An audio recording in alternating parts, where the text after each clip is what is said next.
A collection agency, also known as a debt collector, is a business or other entity that specializes in debt collection, that is, pursues payments of debts owed by individuals or businesses. Most collection agencies operate as agents of creditors and collect debts for a fee or percentage of the total amount owed. There are many types of collection agencies. First-party agencies are often subsidiaries of the original company the debt is owed to. Third-party agencies are separate companies contracted by a company to collect debts on their behalf for a fee. Debt buyers purchase the debt at a percentage of its value, then attempt to collect it.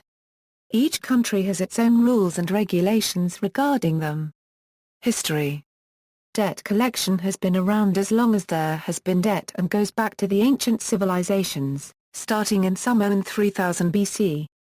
In these civilizations, if a debt was owed that could not be paid back, the debtor and his wife, children or servants were forced into debt slavery, until the creditor recouped losses via their physical labor. In some societies, debts would be carried over into subsequent generations and debt slavery would continue. However, some early societies provided for periodic debt forgiveness such as a jubilees or would set a time limit on a debt. The Abrahamic religions discouraged lending and prohibited creditors from collecting interest on debts owed.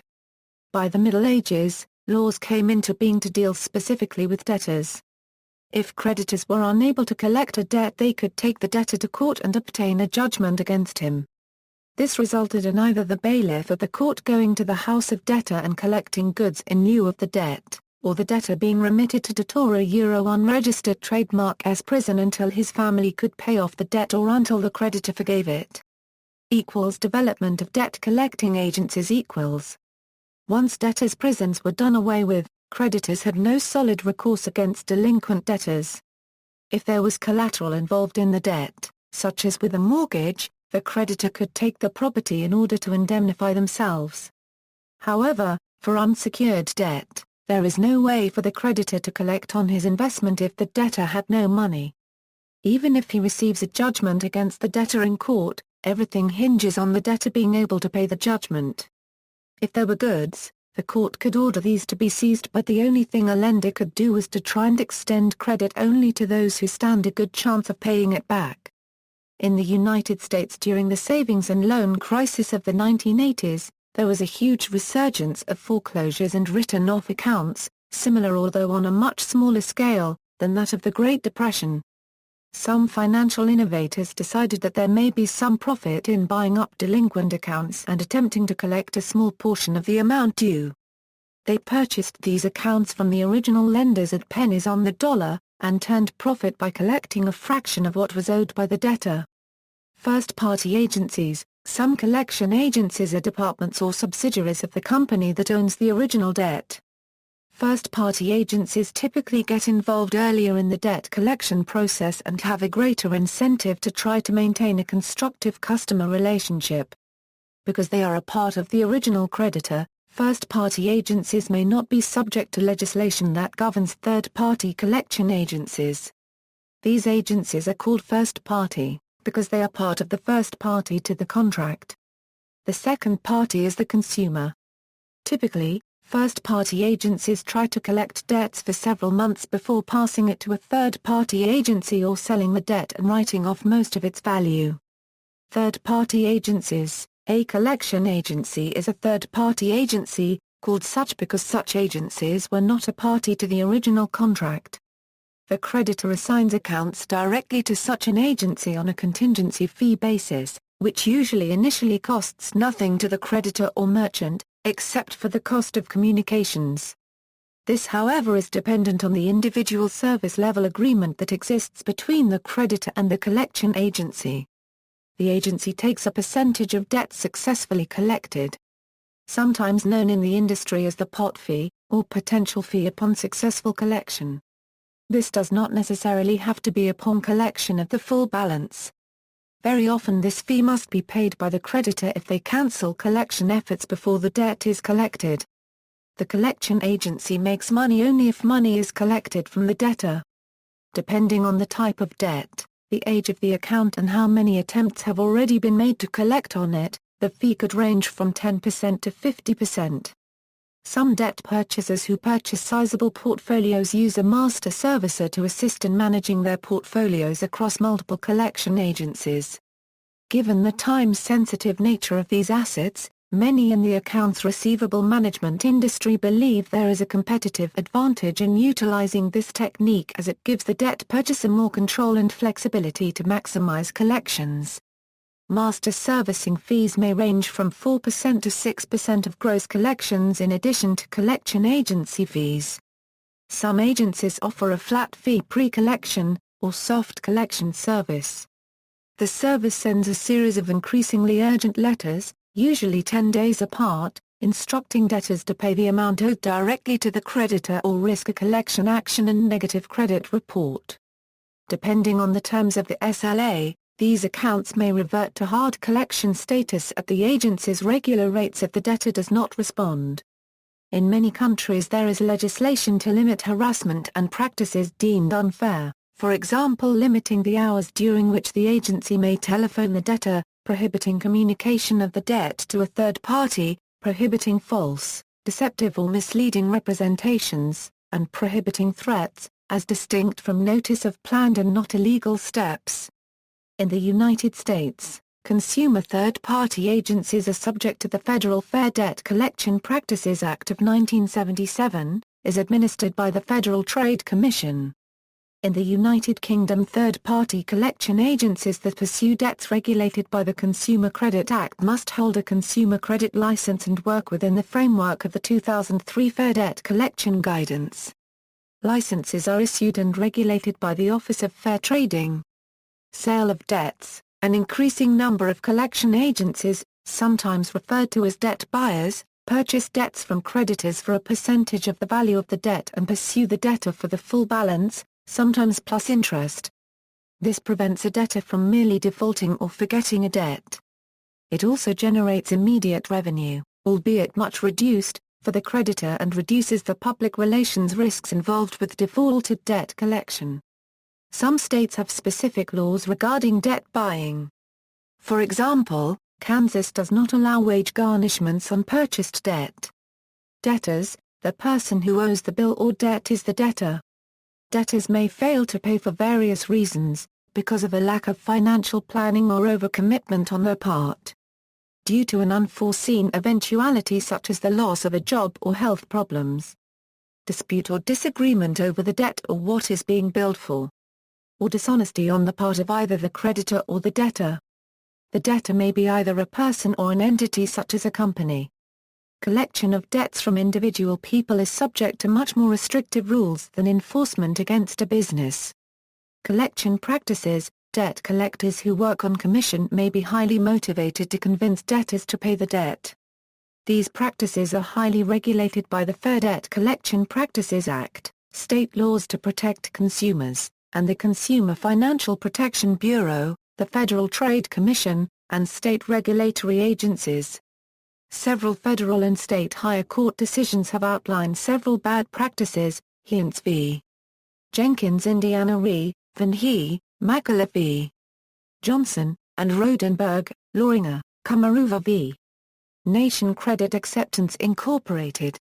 In the United States, the FDCPA prohibits calls to the debtor if the call will cost the debtor toll charges.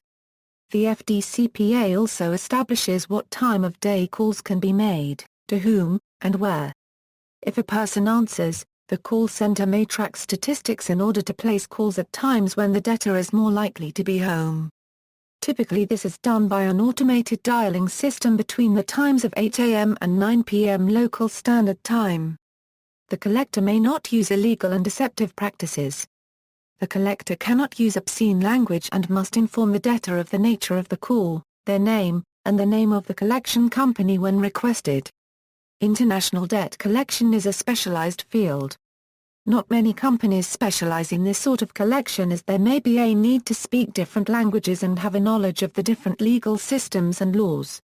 International collection calls are often made in a different language than used in the collecting company. Few companies offer a network of local debt collection specialists. Via this network, creditors are served in their own language via their own collection agency, and debts are collected via the local partner abroad. The local partner is aware of the national laws and regulations, and often aware of the debtor profiles in his region. Due to this approach, international debts can be successfully collected via local debt collection specialists. Collection agencies are sometimes allowed to contact individuals other than the debtor, usually in an attempt to locate the debtor but without mentioning the debt. In the United States, the FDCPA allows a collector to call a neighbor or relative for help in locating the debtor, but they may only ask for address, home phone number, and place of work, and are not permitted to discuss the debt with anyone other than the debtor, their spouse, or their attorney. The debtor can give permission to the collection agency to speak to somebody else besides the above-mentioned. Collectors must state their name and must give the name of their employer if the person specifically asks. They may only contact each person once, unless it is believed that the person gave the collector incorrect or incomplete information at the time, but now has complete or updated information. Collectors may contact a debtor at the workplace unless the collector has been informed the employer prohibits such calls. At times a person with no connection to the debt or the debtor may be contacted by a collector by error. Examples include victims of identity theft and people erroneously targeted due to a similar name. Alternatively, the alleged debtor may dispute that the debt is payable. In such cases the alleged debtor can require that the collector or creditor prove that the debt is payable. In no jurisdiction does a debt exist merely because a collector says so. Under the United States FDCPA, anyone has the right for any reason to request written validation of the debt or to demand the collector cease communication. Relatives of deceased people do not necessarily themselves have to pay the debts of the deceased, but debts must be paid by the deceased person's estate.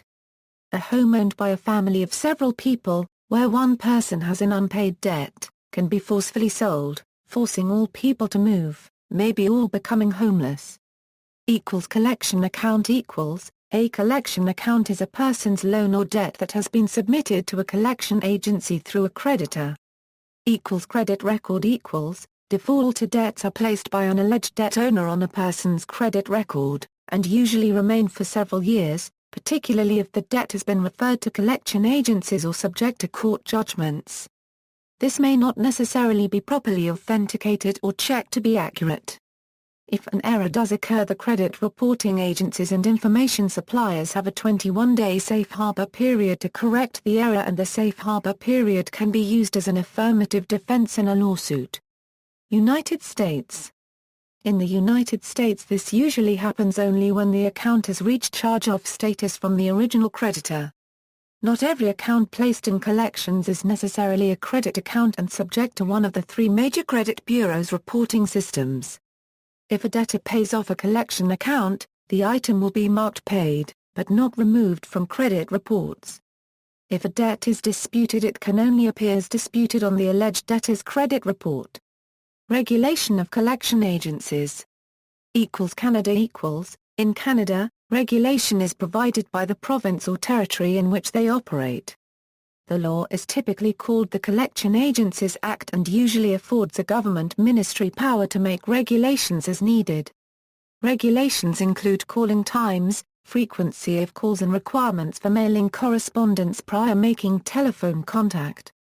Most debts in Ontario and Alberta are subject to a limitation period of 2 years. Most other provinces the limitation period is 6 years. After the corresponding anniversary of the last formal intention to pay the debt, the collection agency nor anyone else has legal authority to collect it. Credit bureaus will still retain the debt and a collection on your credit file for 6 or 7 years depending on province. Although the collection agency can continue to collect or attempt to collect the debt, they cannot garnish or place a lien on the debtor past the limitation period unless the court upholds a new date of last activity on the account based on other factors. In Manitoba, the governing document is the Manitoba Consumer Protection Act. Complaints regarding violations of the Act should be directed to the Manitoba Consumer Protection Boards, who will either mediate or enforce the Act when it is broken. For further information, see the Ontario Regulations section on prohibited practices. Province-specific statutes, Alberta Collection Practices Act, British Columbia Euro Business Practices and Consumer Protection Act, Manitoba Euro Consumer Protection Act, New Brunswick Euro Collection Agencies Act, Newfoundland and Labrador Euro Collections Act, Nova Scotia Euro Collection Agencies Act, Ontario Euro Collection Agencies Act and Debt Collectors Act, Prince Edward Island Euro Collection Agencies Act, Quebec Euro Act respecting the collection of certain debts, Saskatchewan Euro Collection Agents Act. United Kingdom in the UK, debt collection agencies are licensed and regulated by the Financial Conduct Authority. The FCA sets guidelines on how debt collection agencies can operate and lists examples of unfair practices. These guidelines are not law, but they represent a summary and interpretation of various legal areas. Compliance with these guidelines is also used as a test of whether the agency is considered fit to hold a credit license. Examples of unfair practices include misrepresenting enforcement powers, falsely claiming to be acting in an official capacity, harassment, claiming unenforceable or excessive charges, misrepresenting the legal position to a debtor, and falsely claiming that a court judgment has been obtained when it has not. The legal basis for these practices comes from Section 40 of the Administration of Justice Act 1970. Collection agencies and their debt collectors in the UK are not the same as court-appointed bailiffs. Scotland, collection agencies and debt collectors based in the UK are permitted to invite debtors to attempt to repay debts but have no statutory authority in law to enforce debts. Similarly, court-appointed bailiffs have no statutory authority to act in Scotland. Debt collection in Scotland can only be carried out by a sheriff officer or a messenger-at-arms. Spain If talking to the debtor is unfruitful, a creditor can write a letter to the debtor outlining the following details: €1 the holder of the debt, €1 the amount of the debt, €1 the purpose of the debt, €1 previous steps taken to recover the debt, €1 steps that will be taken to recover the debt, €1 a date by which payment of the debt is expected, €1 a request for any disputed issues to be put in writing. The assignment of the claim against the debt shall not be effective if the assigned debt is not real, legitimate, receivable, arises from a crime, or the debtor is a public institution, political party or homeless individual. A collection agency is usually better and faster. Some dress funny clothes just to underline the message. United States The Federal Trade Commission is the primary federal regulator of collection agencies, although the Bureau of Consumer Financial Protection created in 2010 and housed within the U.S. Federal Reserve will also have regulatory power over collection agencies. The CFPB announced on October 24, 2012, that it had finalized the rule for supervising debt collection agencies and debt buyers under a definition that would include about 175 U.S. companies. Many U.S. states and a few cities require collection agencies be licensed and/or bonded. In addition, many states have laws regulating debt collection, to which agencies must adhere. The Fair Debt Collection Practices Act is the primary federal law governing debt collection practices. The FDCPA allows aggrieved consumers to file private lawsuits against a collection agency that violates the Act. Alternatively, the Federal Trade Commission or the State Attorney General may take action against a non-compliant collection agency, including issuing fines, ordering damages, restricting its operations, or even closing it down. Section 809 of the Act directs that for disputed debts the debt collector shall cease collection of the debt, or any disputed portion thereof, until the debt collector obtains verification of the debt. When consumers resort to lawsuits against collectors who fail to verify debts, the collector is liable for the complainant's legal costs if the debt is found to be bogus. The FDCPA specifies that if a state law is more restrictive than the federal law, the state law will supersede the federal portion of the Act. Thus, the more restrictive state laws will apply to any agency that is located in that state or makes calls to debtors inside such a state. In addition to state and federal laws, a majority of U.S. collection agencies belong to trade association called ACA International and agree to abide by its code of ethics as a condition of membership. ACA's standards of conduct require its members to treat consumers with dignity and respect, and to appoint an officer with sufficient authority to handle consumer complaints. Consumers may also resolve disputes brought against a collection agency who is a member of ACA through ACA's Consumer Complaint Resolution Program. History of debt collection. The history of debt collection is as old as the history of money. Or even older, as debts can occur also in barter. Under Babylonian law, strict guidelines govern the repayment of debts, including several basic debtor protections.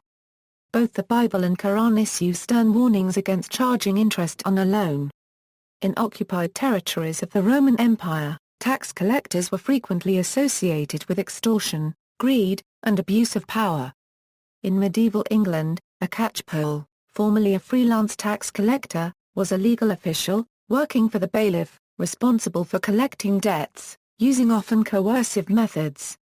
During the Great Depression of the 1930s in the United States, large financial institutions relied heavily upon foreclosure to collect outstanding mortgage debts, which gained an overwhelmingly negative public perception. Creditors have more recently begun investigating less forceful methods for collecting debts from customers. See also, bankruptcy, debt relief, distraint the seizure of Somaronia unregistered trademark as property in order to obtain payment of rent or other money owed, dunning, tax refund interception, predictive analytics, repossession. References. External links, National Association of Collection Agents. Debt Collection in UK, Fair Debt Collection Practices Act, Federal Trade Commission. Bill and Account Collectors, U.S. Department of Labor, Bureau of Labor Statistics. ACA International, the Association of Credit and Collection Professionals. State collection laws. Inside the dark, labyrinthine, and extremely lucrative world of consumer debt collection, The New York Times.